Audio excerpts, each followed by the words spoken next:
सीबीआयनं पीव्ही कुलकर्णीला पुण्यात आणलेलं आहे। वाघमारे, मांढरे आणि कुलकर्णी या तिघांची चौकशी सुरू आहे। तिघेही सीबीआय कोठडीमध्ये असल्यानं दिल्लीच्या अधिकाऱ्यांकडून चौकशी सुरू आहे। तिघांच्या बँक खात्याची माहिती मिळवण्याचं सध्या काम सुरू आहे। तिघांच्या संपर्कात पुण्यातील इतर व्यक्ती होते का याचा देखील सध्या तपास सुरू आहे। शुभम खैरनारला घेऊन सीबीआय नाशिकला रवाना झाल्याची माहिती कळते आहे। सीबीआयनं पीव्ही कुलकर्णीला पुण्यामध्ये आणलेलं आहे। वाघमारे, मांढरे आणि कुलकर्णी या तिघांची सध्या चौकशी सुरू आहे।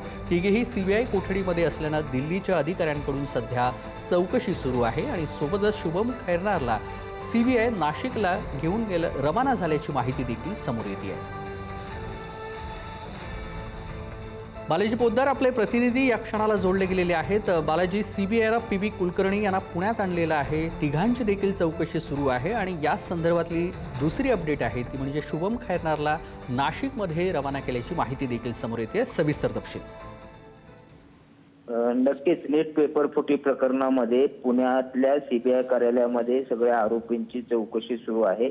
ज्यांना अटक केलेलं आहे, जे सीबीआय कोठडीत आहेत, ते सगळे जे आहेत ते पुण्यातल्या सीबीआय कार्यालयात आणलेले आहेत।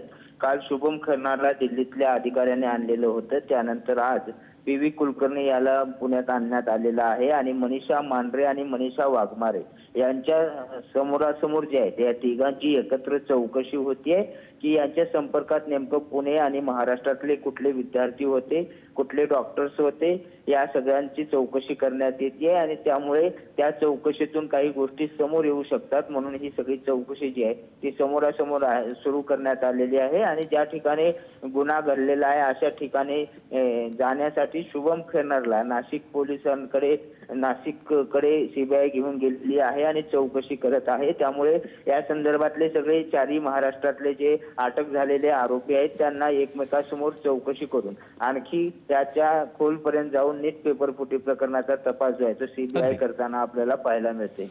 अगदी धन्यवाद बालाजी, आपण दिलेल्या सविस्तर माहितीसाठी। बातमी संदर्भातले अपडेट आपल्याकडून जाणून घेऊ।